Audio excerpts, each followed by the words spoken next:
ঠাকুর নরেনকে শিখিয়েছিলেন যে মানুষ যেমন পার্থিব জিনিসের জন্য কাঁদে, ঠিক তেমনি ব্যাকুলতা নিয়ে ঈশ্বরের জন্য কাঁদলে তাকে অবশ্যই পাওয়া যায়।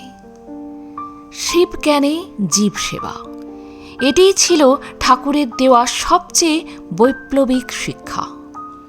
তিনি নরেনকে বুঝিয়েছিলেন যে মানুষ বা জীবের সেবা করা আর ঈশ্বরের পুজো করা আলাদা কিছু নয়। দয়া নয়, বরং ঈশ্বরের জ্ঞানে মানুষের সেবা করাই হল শ্রেষ্ঠ ধর্ম।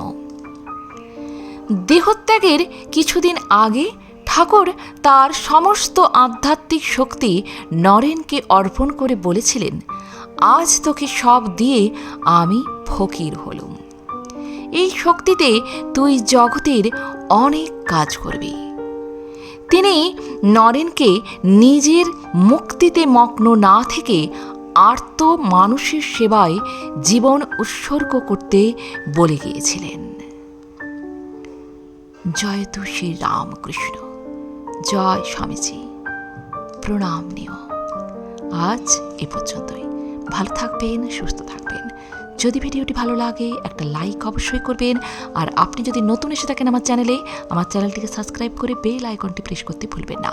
সবার আগে বেলা 3টেই পৌঁছে যাবে আমার ভিডিওগুলি আপনার কাছে প্রতিদিন। ধন্যবাদ।